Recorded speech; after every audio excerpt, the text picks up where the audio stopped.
Assalamualaikum warahmatullahi wabarakatuh.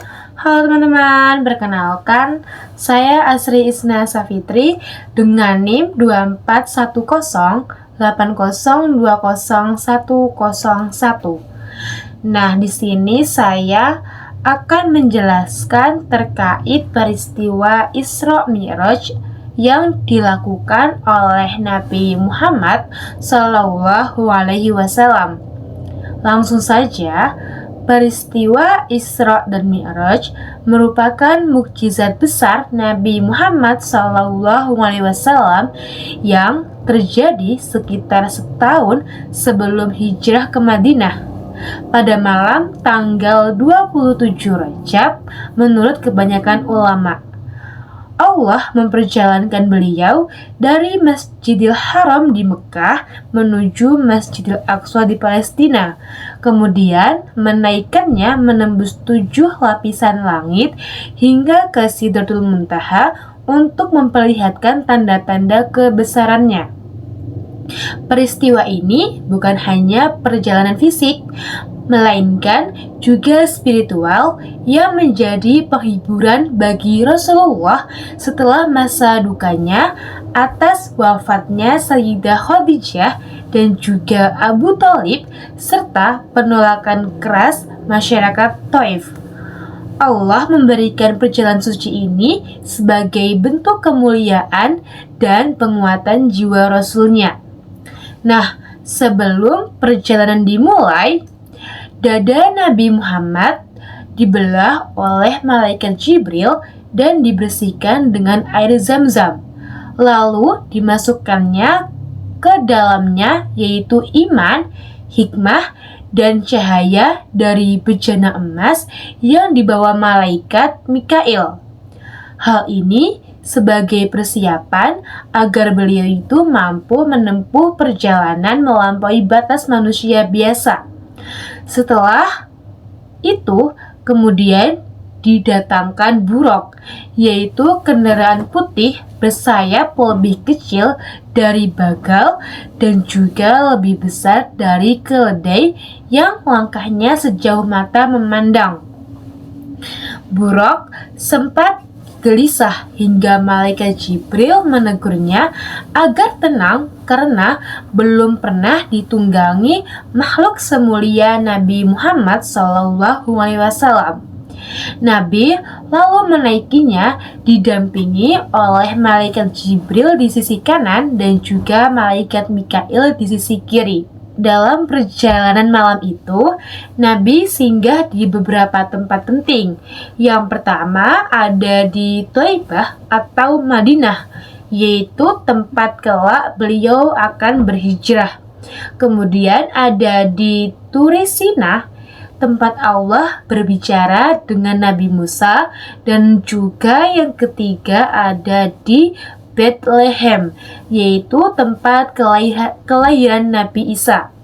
Nah, di setiap tempat beliau turun untuk melakukan sholat 2 rakaat. Dalam perjalanan, beliau itu melihat yaitu jin Ifrit yang mengejarnya dengan api. Namun, Allah melindunginya melalui doa yang diajarkan oleh malaikat Jibril.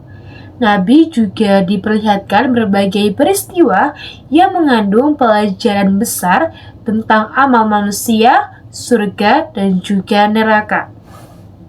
Beliau melihat para mujahid di jalan Allah yang menanam dan memanen hasilnya dalam waktu singkat, lambang pahala amal mereka yang berlipat ganda. Nabi juga mencium aroma wangi Maisitoh, yaitu penyisir rambut putri Fir'aun yang dibunuh bersama anak-anaknya karena mempertahankan tauhid.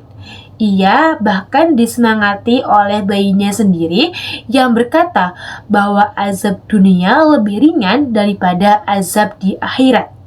Nabi juga melihat beragam bentuk siksaan bagi pelaku dosa.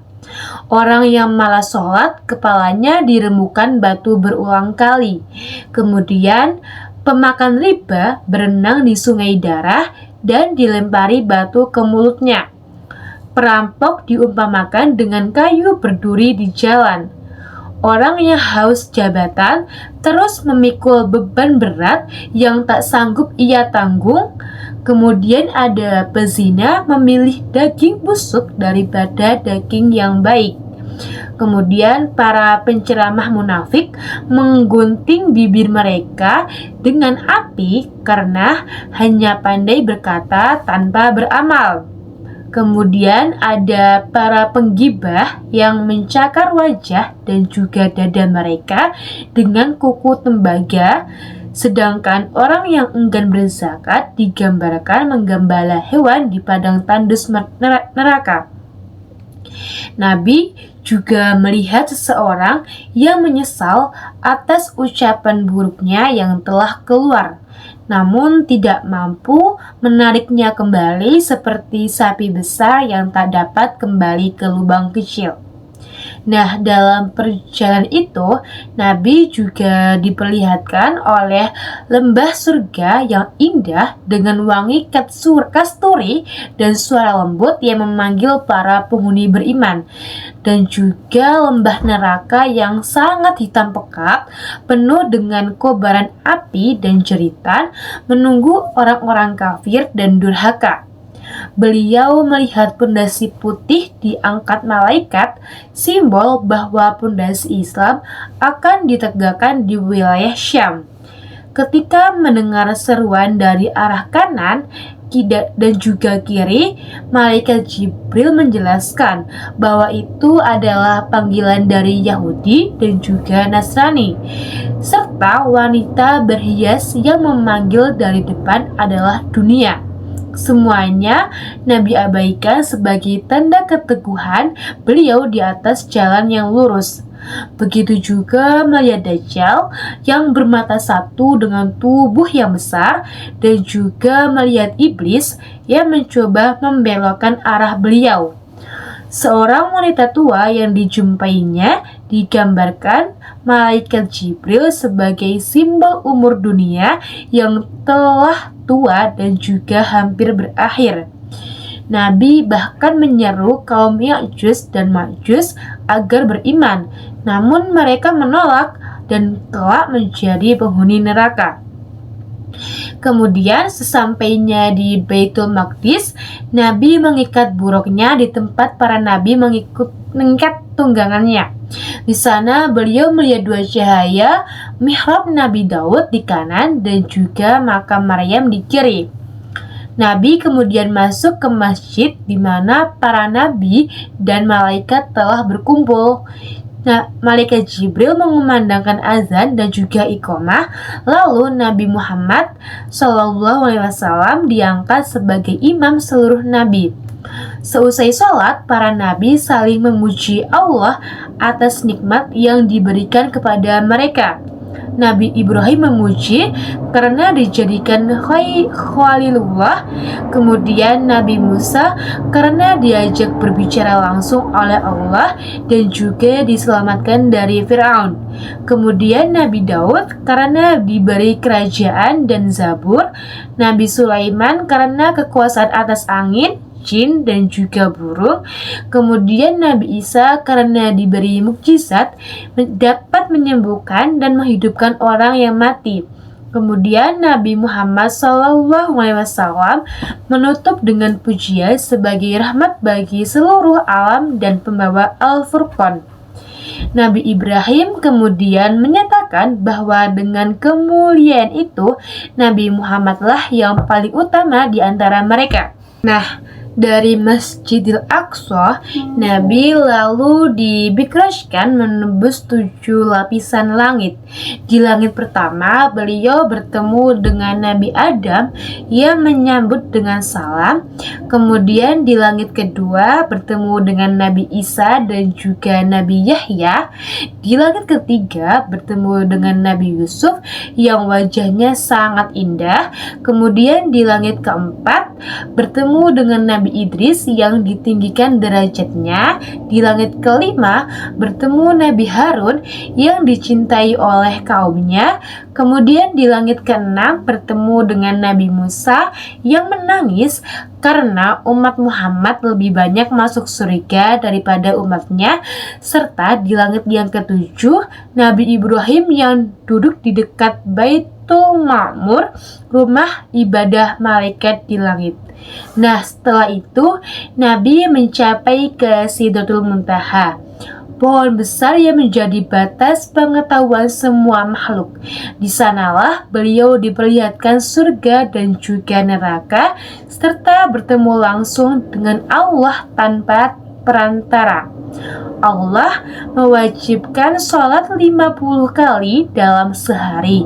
Namun, atas saran Nabi Musa, agar umat tidak keberatan, Nabi kembali memohon keringanan berulang kali hingga menjadi 5 waktu sehari dengan pahala yang setara dengan 50.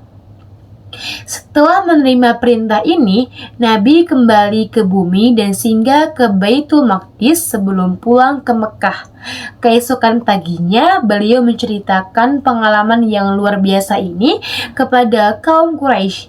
Mereka mengejek dan tidak percaya. Namun Abu Bakar langsung membenarkan tanpa ragu, hingga mendapatkan gelar yaitu As-Siddiq. Ketika kaum Quraisy meminta bukti, Nabi menjelaskan dengan detail ciri-ciri Baitul Maqdis yang belum pernah beliau kunjungi dan menceritakan kafilah dagang Quraisy yang saat itu sedang dalam perjalanan. Semuanya terbukti benar sebagaimana yang beliau sabdakan. Nah, peristiwa Isra dan Mi'raj mengandung banyak sekali hikmah yang mendalam. Yang pertama yaitu sebagai penghibur bagi Rasulullah setelah masa sulit berdakwah. Kemudian yang kedua, sebagai penegasan risalah Islam bahwa Nabi Muhammad adalah penerus dan juga penyempurna para nabi yang terdahulu. Kemudian yang ketiga, sebagai penetapan kewajiban sholat 5 waktu yang menjadi tiang agama dan juga sarana komunikasi langsung dengan Allah. Kemudian yang keempat, yaitu sebagai pelajaran bagi umat manusia untuk memahami hakikat dunia, akhirat, pahala, dan juga dosa.